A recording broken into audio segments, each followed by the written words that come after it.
जागृत झालेला आहे आता छोट्या छोट्या आता आदिवासी चेंजेस म्हणून एक प्रोजेक्ट चालू झाला नागपूरला. तिथे आदिवासी विद्यार्थी सुद्धा उपोषणाला बसले.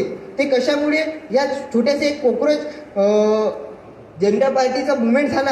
तसंच आदिवासी चेंजेस म्हणून नागपूरला सुद्धा उपोषणाला बसून आहे. का बरं?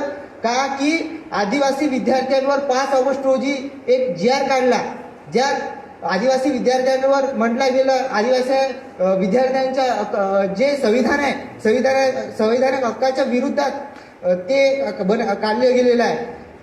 कसं की आदिवासी विद्यार्थ्याला कोणत्याही संघटनेत किंवा कोणत्याही मोर्चेत सहभागी होता नाही येणार. आदिवासी विद्यार्थ्याला वर्ष 26व्या वर्षीपर्यंत फक्त हॉस्टेलला राहायला मिळेल. आदिवासी विद्यार्थ्यांच्या स्वातंत्र्याशी असे करू राहिले म्हणून आदिवासी चेंजेस तयार झाले. आता सर्व चेंजेस आपल्या महाराष्ट्रात वाढू राहिले. आदिवासी एक होऊन राहिले. याचं कारण काय आहे माहिती आहे का? एकतेची पॉवर. आपल्या युथमध्ये एवढी पॉवर आहे की आपण एक होऊन लढू शकतो. का की एक जरी माणूस समोर आला की त्याच्या मागे जर आपण उदाहरण समजलं, हे छोटी नदी जेव्हा मिळते त्या एक छोटी नदी निघते, त्यातून थोडं मिळत मोठी समुद्रापर्यंत जाते.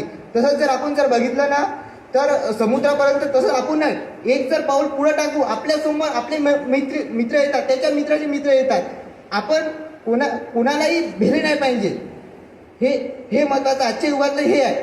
तुम्ही जेवढे बेसाल तुम्हाला तेवढं बेवाडेल. म्हणून म्हणतो एकता हे नेहमीच राहिली पाहिजे, मुलींमध्ये असो की मुलांमध्ये. धन्यवाद बोलायला सवलत दिल्याबद्दल.